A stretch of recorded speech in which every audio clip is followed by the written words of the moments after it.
Assalamualaikum Bang. Waalaikumsalam warahmatullahi wabarakatuh. Ya. Hanif, luar biasa. Bro, katanya lu kan ada cerita bisa dibilang waktu zaman-zamannya lu mondok gitu kan. Ya, terus ada pengajian, iya kan? Ada pengajian di masjid gitu. Terus katanya pengajiannya itu mesti diwajibin di dalam ikut pengajian sampai pintu masjid ya. Sampai pintu masjidnya dikunci, terus nggak boleh keluar. Ditutup gitu pintunya Bang. Ditutup pintunya, nggak boleh keluar, harus ikutan tahlilan dan lain sebagainya. Terus katanya juga di dalam itu ustadznya mukodimahnya juga berbeda dengan yang dicontohkan sama Rasul gitu istilahnya, ya nggak sih? Katanya begitu. Nah, maksudnya ada kegiatan apa itu? Gue pengen tahu aja, ada stigma-stigma apa yang beredar sehingga dijadikan kewajiban acara atau ritualnya sampai-sampai lu sendiri merasa resah gitu. Oh ya, gini ya ceritanya. Ane tuh kan mondok tuh di Bangka Bang ya, di Pulau Bangka. Mondok di Terus? situ lama sih, 6 tahun mondoknya ya, 6 tahun gitu dari SMP sampai SMA. Jadi kita tuh setiap malam Jumatan itu ada program wajib yasinan sama tahlilan gitu Bang. Oh, oke. Itu program wajib santri. Oke. Jadi ketika habis sholat maghrib itu udah ngumpul semuanya rapi-rapi baris. Ada yang mimpin satu orang. Oke, terus itu apa ustadznya atau apa? Kakak kelas yang udah kelas 3 SMA gitu. Soalnya biar Jadi kita tuh dididik menjadi amir, menjadi pemimpinnya ntar. dididik jadi amir dari muda gitu ya. Ya, jadi setiap orang-orang yang udah masuk SMA itu, udah kelas 3 SMA, harus bisa mimpin gitu ya bahasanya. Oh, jadi pembinanya gitu. Ya, jadi baca. Pertamanya ya ila syekhina. Contohnya ila Syekh Abdul Qadir, lahumul Fatihah. Kesini lagi Al-Fatihah, baru baca Yasin, habis itu baru zikir-zikir gitu Bang. Enggak, bentar. Itu maksudnya dari openingnya, mukadimahnya. Mukadimah misal ada bukunya, aneh udah lupa Bang, udah enggak lagi gitu kan. Ada buku kecilnya. Misal assalatu wassalam ala habibina Muhammad, habis itu kepada sahabat, habis itu kepada Syekh Abdul Qadir, habis itu kepada pokoknya Al-Fatihah gitu ya. Oke, bentar. Ini menarik nih. Berarti kakak pembinanya begitu opening, Assalamualaikum ya habibina Muhammad sallallahu alaihi wasallam dan para sahabat disebutin gitu ya, betul ya? Bahasanya itu habis itu mendoakan mereka. mendoakan para sahabat. Ya, habis itu Oke. berurutan Nabi, sahabat, ulama-ulama, Syekh Abdul Qadir yang meninggal gitu, lahumul Fatihah gitu. Oh, Baru jadi mendoakan para ulama yang mungkin guru-guru atau syekhnya, terus Ya. nanti di ujung diucapkan karena memang beliau udah meninggal gitu ya, terus di ujungnya diucapkan Al-Fatih, Al-Fatih gitu 3 kali. Ya. Lahumul Fatihah. Pokoknya setiap satu-satu dulu dari Nabi Muhammad udah baca Fatihah, turun ke sahabat, baca Fatihah lagi, turun ke Syekh Abdul Qadir, baca Fatihah lagi gitu. Gini, kenapa harus Syekh Abdul Qadir? Tadi maksudnya yang dimaksud adalah Syekh Abdul Qadir Jailani gitu. Ya, nggak tahu aneh mah. Pokoknya di buku tulisannya Syekh Abdul Qadir, baca itu aja. Oh, Nggak bukan tahu ada kenapa. Jailaninya, bukan? Ada itunya, ada. Oh, Syekh Abdul Qadir Jalani gitu, doain gitu. Ya. Nah, pertanyaan gue berarti itu kasih Al-Fatihah yang udah meninggal. Iya, bahasa tuh menghormati mereka gitu. Tapi itu ada ada petunjuknya. Maksudnya kata Ustadz itu begitu. Ada dalilnya nih gitu, ada. Tahu aneh mah ikut-ikutan aja. Ustaz ngomong itu ya berarti perintah Nabi lah kirain kan. Oh iya. Pokoknya Ikut-ikutan kayak aja ya. Iya. bahasa gini, Ustadz udah ngomong, udah ada program ini mah pasti sunnah Nabi, sunnah Rasul. Oh berarti yasinan sunnah Rasul gitu. Kayaknya dulu gitu. Oh. Kita mah nggak tahu apa-apa dulu mah, kan gitu-gitu aja. Ini yang pahala besar. Oke. Kan baca Iya, Quran iya, kan iya. gitu bahasanya. Iya kebayang. Habis itu udah tuh jalanin tuh, gitu. Ya, ini Terus 6 tahun gitu, apa 6 aja? tahun. Programnya apa aja di situ selain itu? Selain itu programnya ya habis sholat maghrib ke Isya tuh salawatan. Tapi salawatannya semua salawatan, lagu-lagu musisi-musisi Islami itu dipakai semua lah, nggak tahu salawatan itu. Jadi Enggak. nyanyi gitu salawatan. nyanyi lagu-lagu abis salat maghrib menuju salat isya itu salawatan terus sambil nyanyi-nyanyi lagu-lagu gitu. Salawatan tuh salah satunya ada lagu dari band terkenal lagu Islami lah gitu. Nggak Lagu usah band? disebutin namanya. Sampai jatuh mic gua. Enggak bentar. Enggak. Nih gue nanya. Gue nggak ada maksud apa-apa dari tadi kan kalau lu perhatiin gue nggak menyudutkan berbagai macam golongan apa segala macam. Gue cuma mau mengkupas stigma yang lu dapat aja kan, gitu. Maksudnya activity atau activation apa yang dilakuin pada saat itu. Tadi gue denger pada maghrib nunggu isya itu ada salawatan, berapa kali salawatan nih? Pokoknya sampai azan salawatan aja, terserah lah salawatan apa. Oh, sampai azan ribuan gitu. Iya. Jadi menunggu waktu azan lah salawatan. Oh, salawatan. Nanti di situ ada nyanyi-nyanyian, ada lagu-lagunya dari band terkenal. Yang mau makan, mau salawat gitu. Bandnya band apa, bro? Kan gue juga dulu anak band soalnya. Band apa, bro? Siapa tahu gue tahu. Oh, bilangin aja Sabian. Oh, Nisa Sabian. Iya, Sabian, lagunya Nisa Sabian. Yang ada Gitu. Pakai dinyanyiin. Gitu kan. Ini kan masjid. Kok di masjid gini bingung juga, aneh kan? Nah, ya kan? Lu sendiri aja mikir tuh. Ini kan Ya, masjid. itu Itu dalam masjid ya?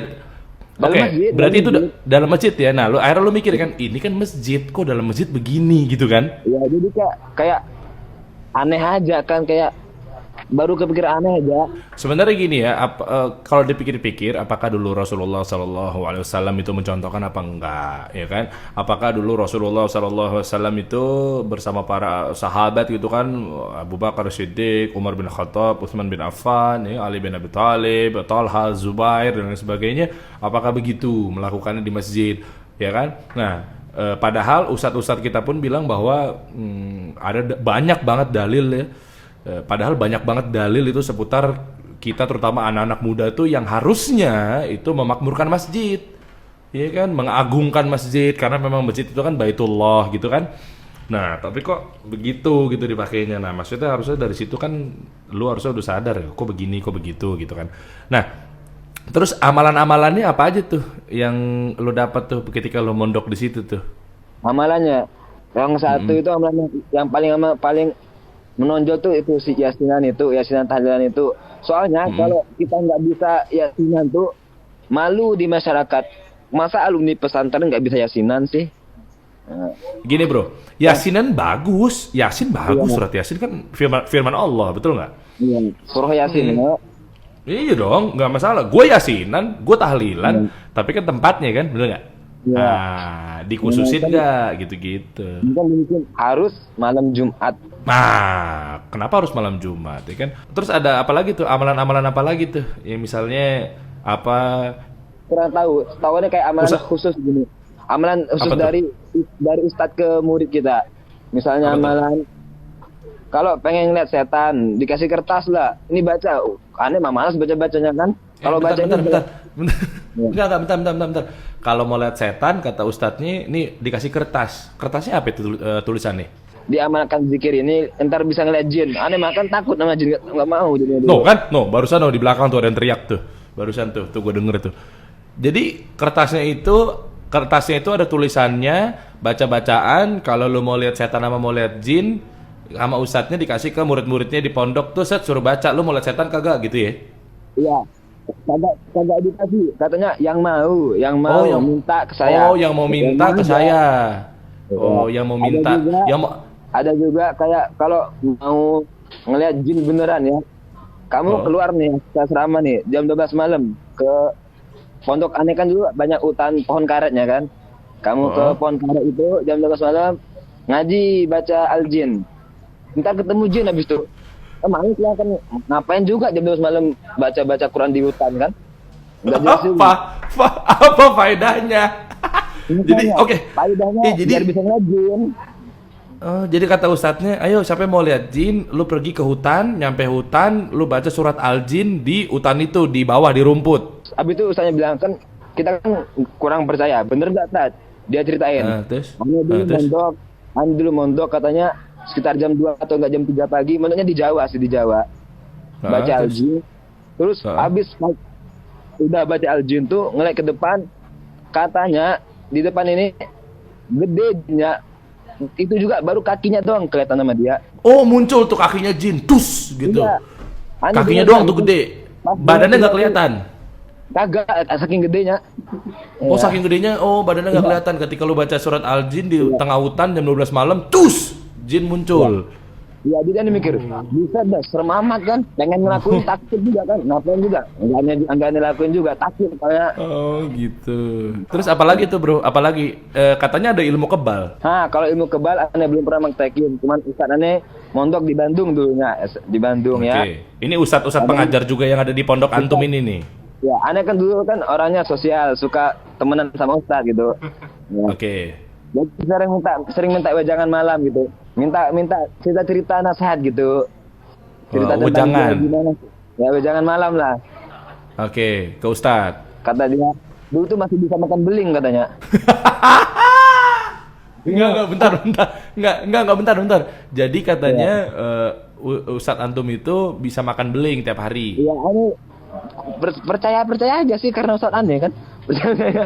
Itu gara-gara apa? Baca Al-Jin juga? Kagak tahu lah, kayaknya ada ritualnya juga mungkin. Malas nanya kan. Oh, ritual. Nanya ritual, dikasih tahu, kagak pernah dilakuin. Malas juga baca zikir-zikirnya. Maksudnya gue pengen tahu gini, bukan gue menggurui bahwa apakah memang dulu Rasul contohin apa enggak gitu loh. Apakah Rasul dulu makan beling enggak gitu. Kan kita nggak tahu tuh. Kalau memang ternyata ada riwayatnya Rasul makan beling. Nah, kan antum sendiri bilang nggak ada Rasul makan beling. Kan banyak tuh cerita-cerita sirah ya kan, sampai bahkan jangankan beling, Rasul sallallahu alaihi wasallam aja kena santet tuh, kena sihir, bener nggak? Rasul juga luka badannya. Kok zaman sekarang nggak luka? Berarti kita lebih kuat dari Rasul. Keren juga kita. Rasul aja luka pada saat perang, ya kan? Ibaratnya kalau memang Rasul kebal nih, ngapain ada riwayat mengatakan Rasul pakai baju perang, menggadaikan baju perang, ya kan? Sampai sang istri-istri beliau mengingatkan tentang baju perang yang ngapain? Jadi kan kebal. Kan kita kan sering ngumpul-ngumpul kongko ya bahasanya. Habis ngumpul di malam gitu. Udah capek ngaji kan, malam ngumpul cerita-cerita gitu. Ada yang cerita ulama zaman dahulu itu katanya ada biji kacang hijau gitu, biji kacang. Biji kacang hijau, terus? Bijinya tuh disentil ke pesawat Belanda. Terus pesawat Belanda tuh jatuh katanya. Enggak, bentar. Enggak, pelan-pelan. Gue nggak enak tuh. Enggak, talu. Gue tadi agak ngilu pas lo bilang bijinya disentil. Enggak, bentar. Maksudnya biji apa nih? Lu jelasin dong, guys. Ada biji kacang. Misalnya ada biji kacang hijaunya. Ada pesawat Belanda kan, dulu kan perang sama Belanda kita kan. Oke, dulu kita perang sama Belanda, oke. Jadi misal ulama itu ngeliat ada pesawat Belanda lewat di atas pesawat tempur. Disentilnya pakai biji kacang nih, pesawat nih, jatuh pesawatnya. Masa iya? Iya, kan keren ya. Nggak percaya ada begitu. Ada juga yang paling kocak tuh, Masya Allah lah ya. Ulama itu, kalau wali Allah itu, misalnya wali Allah itu bilang ke muridnya, tunggu dulu ya. Sholat Jumatnya di Mekah, pas sholat asar udah di kampung lagi. Jadi kayak ada pintu Doraemon gitu. Tapi itu gitu, bisa dilakukan sama wali-wali Allah, bahasa gitu lah kata mereka. Jadi kalau kita udah mencapai wali itu, kita tuh udah kayak bisa sholat ke Mekah gitu. Kayak bisa nggak tahu kayak apa, mesin waktu gitu ya, nggak tahu apa. Mesin waktu, iya. Jadi kita ada di Jakarta, sholat azurnya, nanti sholat asarnya di Mekah, nanti sholat maghribnya balik lagi ke kampung gitu ya. Orang percaya sih. Cuma masalah percaya. Alhamdulillah berarti sekarang antum udah bisa dibilang nggak percaya, terus akhirnya keluar ya. Sip, kalau gitu bro. Ya udah, mudah-mudahan nggak ada lagi syubhat-syubhat lagi ya. Nanti gue tanya sama Ustadz deh kalau gini-gini nih. Nanti kalau emang ada apa-apa lu WhatsApp gue aja, ntar gue tanya sama Ustadz. Jangan lu lakuin lagi. Nanti gue tanyain, nih Ustadz nih si Hanif nih mau gini lagi nih gitu, mau makan beling lagi boleh nggak gitu. Paling Ustadz ngasih tahu, udah cuci belum belingnya gitu paling gitu. Ya udah, assalamualaikum bro. Salam bang.